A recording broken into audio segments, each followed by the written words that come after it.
Hey guys, Nathan here with the Tech Series Podcast. For as long as I can remember, I've always wanted to start my own podcast, but I could never figure out a way to do it.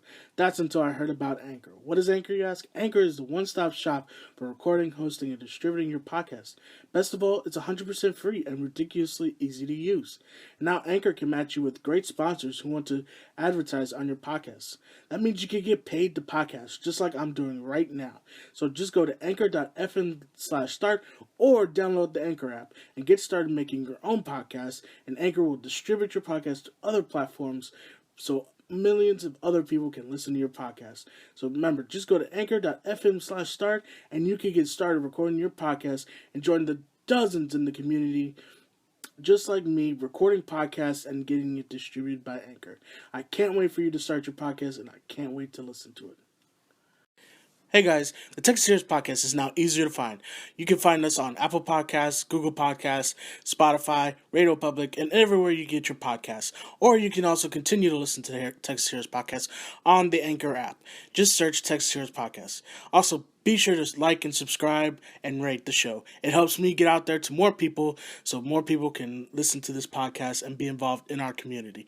Thanks again, guys. And remember, you can find the Tech Series Podcast on Apple, Spotify, Google Podcasts, or wherever you get your podcasts. Whew, man, it has been a minute, everybody. So a lot of stuff has happened since I've been gone. A lot of news. We got some cool stuff out of Comic-Con. A lot of news broke last week. You know, a relationship that is broken up that would have been in a real good place. And then, I also read a book, and I'm definitely going to review for you guys. So sit back, relax, and enjoy an all-new episode of the Tech Series Podcast.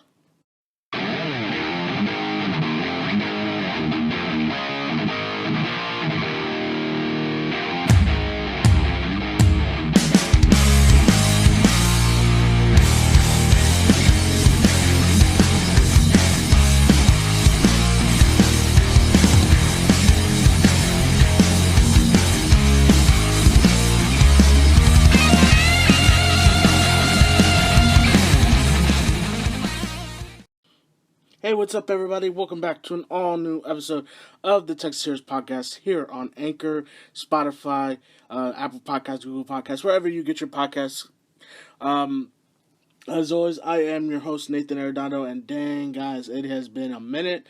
I have been away for a while. It's been, I think, almost 2 months since I've recorded an episode.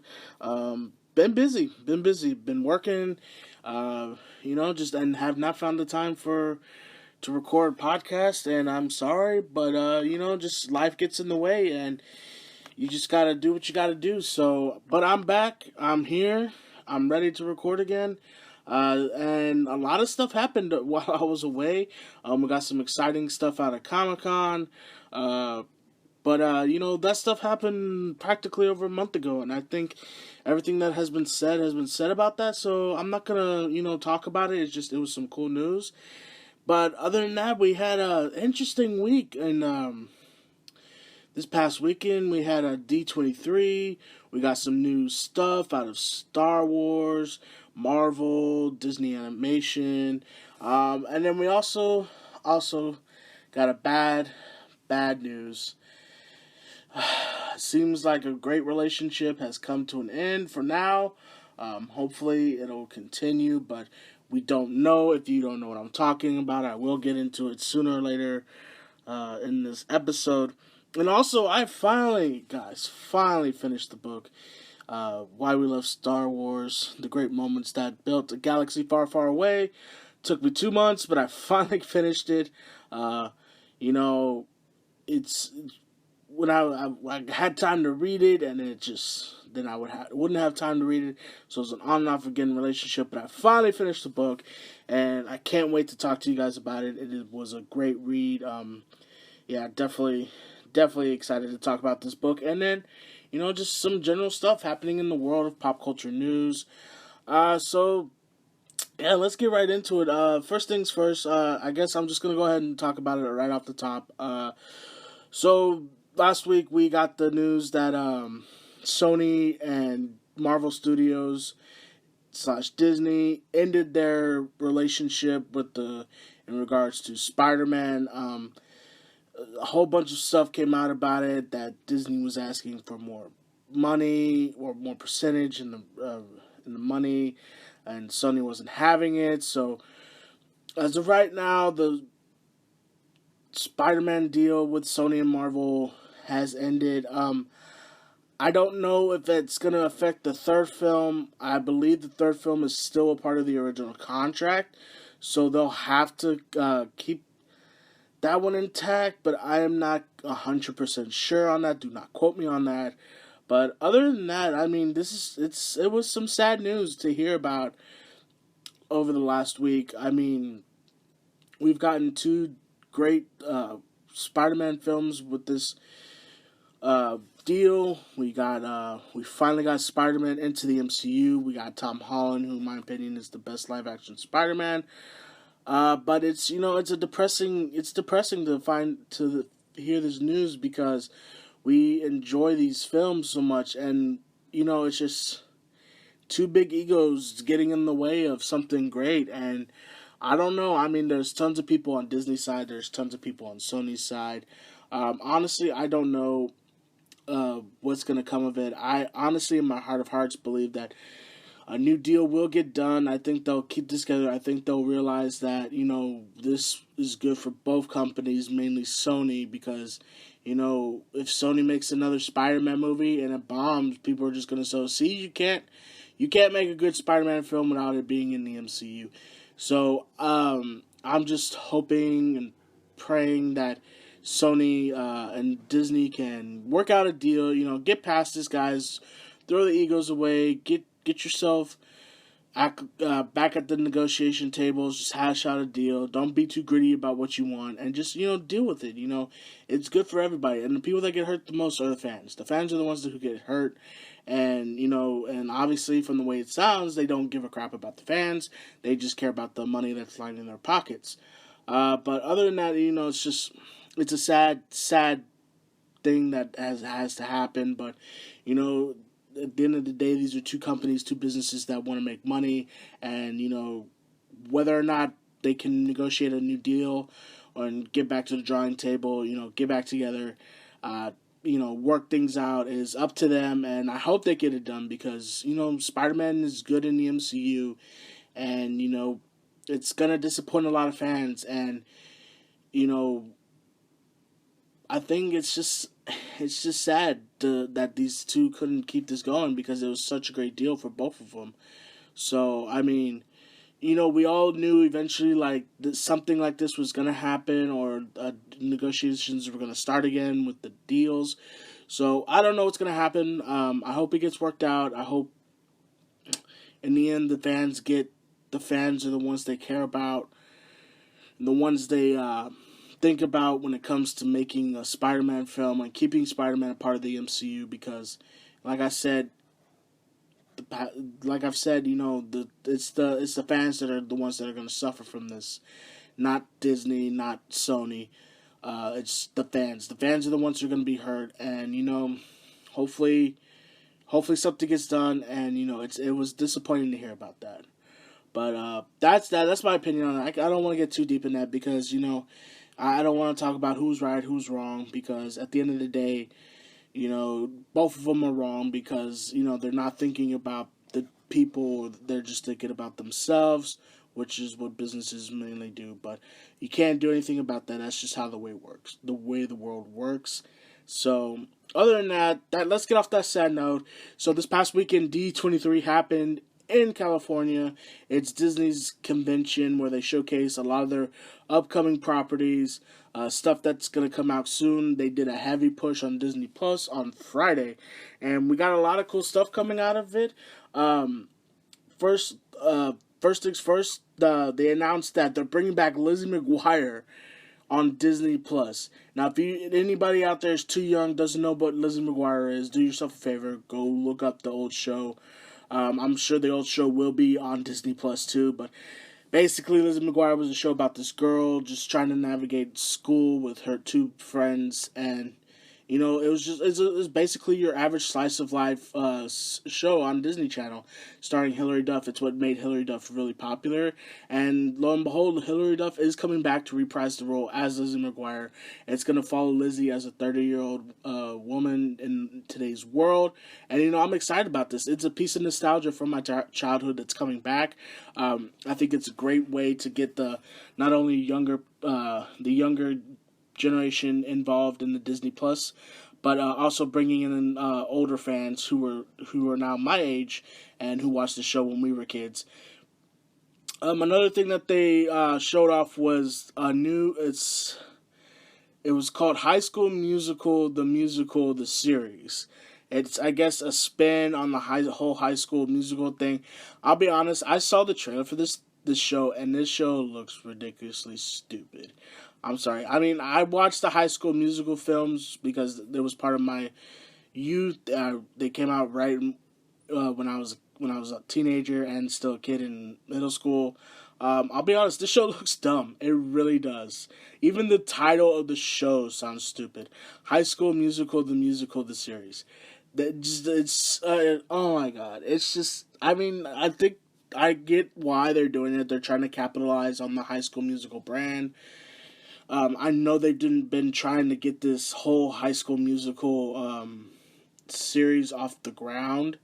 I remember back in the day there was talks of another movie or TV show that was going to talk about the rivalry between the two high schools featured in the franchise, but that never came to fruition. But yeah, I saw the trailer, I saw the title, I was like, this looks dumb. This is definitely for those kids who are watching the Disney Channel right now, and just to grab them and try to benefit off of the High School Musical name. Other things they showcased, Forky from Toy Story 4 is getting his own shorts. They also talked about Lady and the Tramp, the new their first live action movie that's going to be coming out at day of launch, and of course they ended the show on Star Wars, which was which was what a lot of people were really excited about. First, they from what I read and I heard, they brought out Diego Luna and Alan Tudyk to talk about the Cassian Andor series that's going to be coming out on Disney Plus. That's going to focus on Cassian and his relationship with K2SO from the two characters from Rogue One. And then after that, they also announced that the Clone Wars series, the final season, is going to be premiering in spring of next year, which I believe it's February of next year. So if you're a huge Clone Wars fan or you watch Clone Wars, get excited for that. It's going to come out next year, so it's really soon. It's right around the corner. And of course, they talked about The Mandalorian. They brought out Jon Favreau, Dave Filoni to talk about the show.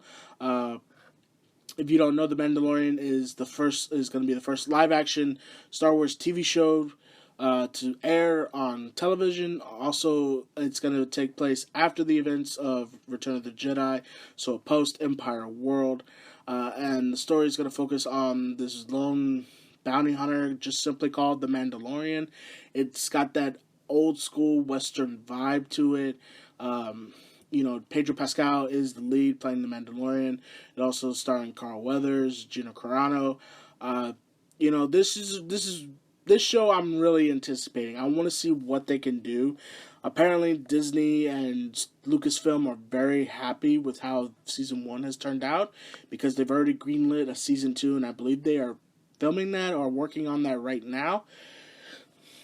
I think they're working on the scripts or something right now, and Season 2 is going to go in production, I believe, fairly soon or in the near future. But yeah, I mean, The Mandalorian is something that I know a lot of Star Wars fans, especially Christian Harloff, who hosts Collider Jedi Council over on Collider Videos, he talks about how he's always wanted a Star Wars live action television series. And I remember a while back there was talks of a underground, like, Scum and Scoundrel type of Star Wars show that was supposed to come out on ABC quite a while ago, but that never came to be. So The Mandalorian is going to be our first foray into Star Wars live action on TV, and I'm excited about it, guys. I mean, it's we've gotten a lot of Star Wars television animation shows, but it's finally to me it's about time we've gotten a live action TV show, because I feel like the way TV is filmed and the way the production of what TV goes is today, you can do something cinematic for the small screen, and I think it's definitely time for Star Wars to be involved in that, and I can't wait for it. I mean, I'm excited. Will we ever see his face? Is he ever going to take his helmet off? Is he going to be like a Judge Dredd type where he never takes his helmet off and you just hear his voice? But other than that, that was cool to see that. And they also released the first trailer. It's about a minute and 40-second trailer. It doesn't really give you much on the plot. It's more like, it's kind of like your typical Star Wars trailer where it teases you, gives you an idea of what to expect, but really doesn't give you away much of what the plot is going to be. But from what I saw, it looks fantastic. The visuals look amazing. It definitely looks dark and gritty. Definitely Western. Definitely adult. I mean, this doesn't look like it's going to be a show for kids. And, I can't wait for it. I can't wait to hear can't wait for it to launch with Disney Plus on November 12th. Just remember that if you are interested in Disney Plus launches on November 12th, and it's going to launch with a lot of stuff, and The Mandalorian is their flagship show that they're launching with. And also we found out that The Mandalorian is going to be a weekly show. It's not going to be one where it's like what Netflix does, where it drops all the episodes and you could just binge. And I think they want it to be a weekly show. They want it to be an episodic thing. That way you're always talking about it. You're always speculating. Kind of the whole Game of Thrones, Breaking Bad type of, and Walking Dead type of mentality. They want to bring back the water cooler show, and why not do it with the first live action Star Wars show? So yeah, The Mandalorian, can't wait for it. Extremely excited about it. Don't know what else to say other than the fact that I'm really happy and excited for the show to come out, and just hopefully it'll be fantastic, and it'll give us excited more for season 2. But the biggest thing that they talked about, it actually leaked before D23, was that Ewan McGregor, best known for playing young Obi-Wan Kenobi in the prequels, was going to come back and play Obi-Wan in a new Disney Plus Obi-Wan television show. For those who didn't know, for a while it was rumored or was going to happen an Obi-Wan movie, kind of like, Rogue One and Solo. But I think because of what happened with Solo, that they kind of got scared and pulled back on it. But, and people are always saying, well, maybe it would make a better television show. Do Obi-Wan as a television show. Give me 10 episodes, episodic, and you can really stretch the story instead of being confined to 2 hours. And so we got reports from THR or Deadspin or Deadline or whoever reporting that this was going to happen. This was the done deal. And lo and behold, they always do at these conventions, they go, we got one more big announcement. They brought out Ewan McGregor. They simply asked, are you ever going to play Obi-Wan again? And he said yes. So we have confirmation that the Obi-Wan television show will be happening, starring Ewan McGregor as Obi-Wan Kenobi. So yeah, I'm excited for it. I mean, we've gotten so much stuff exploring the time period between Revenge of the Sith and A New Hope that we've gotten how the Rebel Alliance kind of got formed. What Han Solo was doing, and tons of books between those time periods. But the biggest question was, what was Obi-Wan doing? I mean, the biggest thing everybody talks about is he wasn't. He couldn't have just been watching over Luke for 20 years that he was on Tatooine. He had to have been training because Yoda had told him, more training I have for you. Learning how to communicate with Force Ghosts, because Qui-Gon Jinn had learned how to become a Force Ghost and talk through the netherworld of the Force.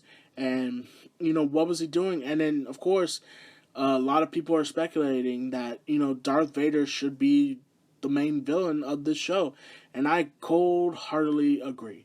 You know, some people said Darth Maul. Well, you can't really do Darth Maul because if you saw the show Rebels and you saw the final showdown between Obi-Wan Kenobi and Darth Maul, you realize that Darth Maul has not seen Obi-Wan since the Clone Wars.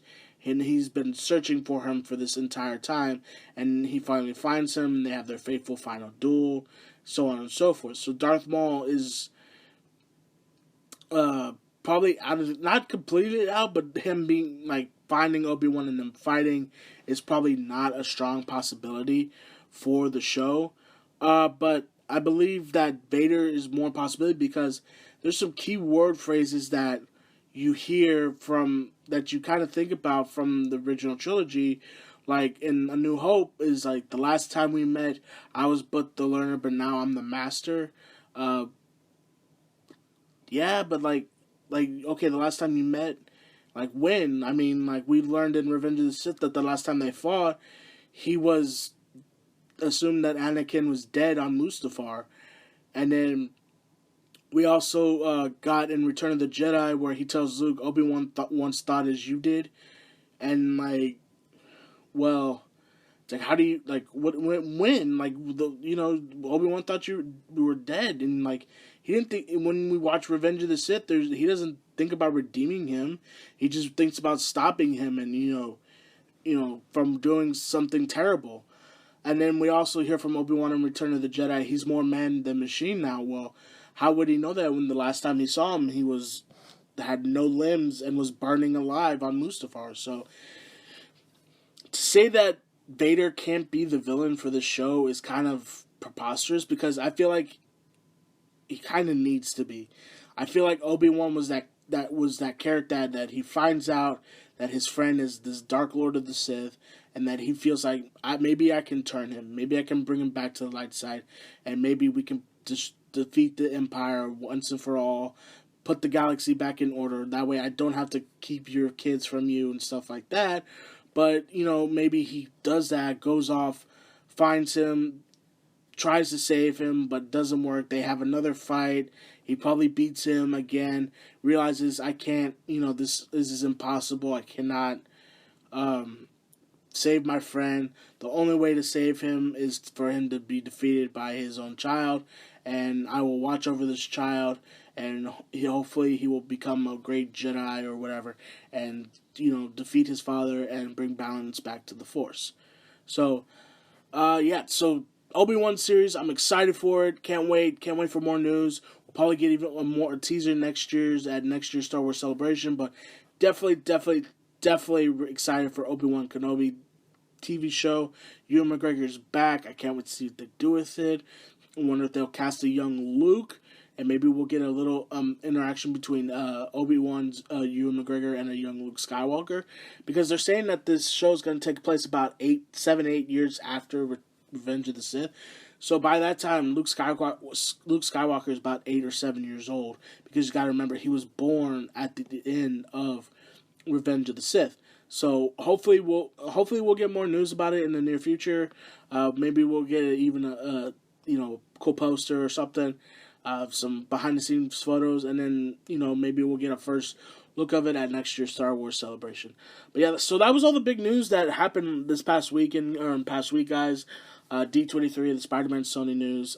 So for to close out today's show, I'm gonna review something that I told you I was gonna review last time. So I follow this wonderful, awesome dude named Ken Knapsack on, through his podcast from the Knapsack Files, Casterly Talk. He's on Collider Jedi Council on Collider Video. He also hosts an amazing and entertaining podcast called The Afternoons with Josh and Ken. He hosts that show with Josh Bakuga. So Ken Knapsack is a person I've been following for a while, and he announced a while back, a couple of months back, that he was writing a book, and I was like, you know what, I'm interested. It's a Star Wars book. It's I don't know what to expect, but Just like I'll read it. I'll pick it up. I'll support him, and I'll read the book. So I got the book right before I left on vacation for Hawaii, back about a couple months ago. I tried reading the book. I couldn't read it. There was on the plane was not we had a rough time traveling, so I really couldn't get into the book. And so I brought the book to me with at work, and I was reading the book at work, and in my spare time. And I finally got through it. I finally finished the book, and I have to say, this is probably one of the best nonfiction books I've read in a really long time.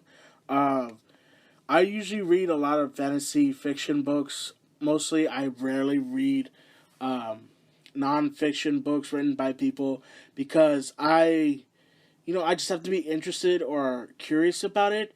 Because the last time I would read these kind of books uh, on my own was when I was in school and I had to. So when I picked up the book, I really didn't know what to expect. I know he said it was a collection of essays that he had wrote, and he put them together. And the best way I could describe this is it's a basically a countdown list. It goes countdown. It's 100 things, 100 essays, and it counts down from 100 to number one, of course. And to me, it's the best version of a countdown because when you see these countdown videos, like top 10 this, top 20 this, they're not very long videos unless they make them really long and it's like I don't feel like watching this all. But with most of them, they're like on Watch Mojo, their top 10 lists are like not 10-minute videos. Each moment is like maybe a minute, talked about for a minute, and then it's done. But what I like what he did in this book is each moment he talks about, he goes into detail about why he loves these moments. I mean, and as I'm reading this book and I'm reading these moments, it is opening my eyes pretty wide to Star Wars. I would consider myself a Star Wars fan. I'm not a hardcore fan. You could quiz me on Star Wars terminology, knowledge and all that. I probably would fail. I'm not a casual fan because I don't just, whatever. Like, I mean, I've watched every single Star Wars film. I play Star Wars video games. Hell, I just read my first Star Wars book. And, I have to say, he has made me even more of a big fan of Star Wars. Honestly, he came out and said, you may not agree with the order I put these things in, but it's my list. So, and yeah, I kind of agree. There's some stuff I probably would have put higher in moments, but I understand why he put them in these places, and I understand why he wrote about them and talked about them. I mean, I'll be honest, it's so good, and like the detail, and I mean, some things I heard, like he said, people talk about is I don't care about the writing, what I like about it is he makes it easy to understand, and he grabs you and makes you think about these moments. And I have to say, each moment he talked about just blew me away. It's like I never thought of those moments, even the smallest things, the smallest moments. And he goes into it's something that's so minute, but then he goes into detail of why it's so important. Uh, he talks about how the Imperial March, or the famous Leia Han moment where she says "I love you" and he just says "I know." He talks about lightsabers. He talks about so many different things, from comics to video games to the to animation TV shows to the movies. It's not just limited to the movies, and that's what I love about this book. It is it's a fun read. It'll make you think about these moments and be like, yeah, you know what? You know what? That makes complete sense. It is a big moment. It didn't seem like it, but yeah, now that somebody's explained it to me, it sounds like a really big moment. So, and I will have to say, my favorite part in this whole book was probably his chapter on lightsabers. Uh, he goes into detail about how every kid every person when they were a kid, who had seen Star Wars, knew about Star Wars, or just knew what a lightsaber was, and how every kid would just take up anything like a yardstick, an actual stick, the tube from wrapping paper, and just pretend it was a lightsaber, make that noise, and pretend you were fighting Darth Vader or fighting off Imperials, and how you just you use your imagination. And he goes and talks about the viral video of Lightsaber Kid, and how something that was seen as laughable and made fun of and probably destroyed this person's life, actually showcased what we all love to do or what we like to do in secret when nobody's around. And I like how he all ends. I like how he says, we're all Star Wars kids. We just didn't end up in a viral video, but we were all him. And I love that chapter. It's a very good chapter. I forget what number it was, but it was such a good read. So, if you're a Star Wars fan, casual, hardcore, on the fence, I would highly, highly recommend picking up this book. It is such a fantastic read. You won't regret it. It's fast. Once you get into the book, you can not put it down. I would get mad when I'd have to stop because, I wanted to continue reading. I wanted to find out what the next moment was going to be. And, what I like about it is it's not like he didn't write a dissertation of what Star Wars means to us. He just writes a simple essay that you get through, and it just makes complete sense the way he writes it. So, guys, I highly, highly recommend checking out Why We Love Star Wars, The Great Moments That Built a Galaxy Far, Far Away by Ken Napzok. Go out, get the book. You can get it on Amazon, Barnes & Noble, wherever you get your bookstore books at. Go and pick up this book. If your local bookstore doesn't have it, request it. Because trust me, guys, as Star Wars fans, this is a great book for you to read, and I can't imagine not reading another sequel to this book in the near future with all the Star Wars stuff that's coming out soon.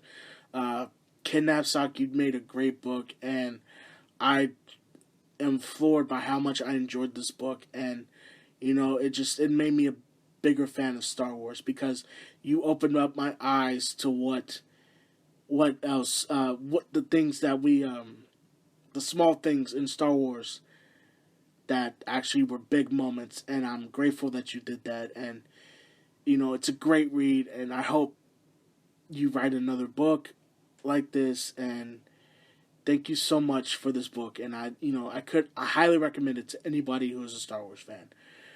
So that's my review of it. Go out there, get the book, guys. Go support this guy and get his book. So that's gonna do it for me this week on this week's episode of the Tech Series Podcast, guys. I hope you enjoyed this episode. I hope you liked it. If you're listening on Apple, Spotify, or wherever you listen to your podcast, please rate, review the show, share it with your friends, get it out there, let people know about about this podcast, and I hope you guys enjoy your day. Remember, live life to the fullest, and go out and pick up this book. You need to read this book. Star Wars fans, read this book, and I will catch you guys next time with an all-new episode of the Tech Series Podcast here on Anchor, Apple, Spotify, wherever you get your podcasts. And remember, guys, you can be a hero. Later.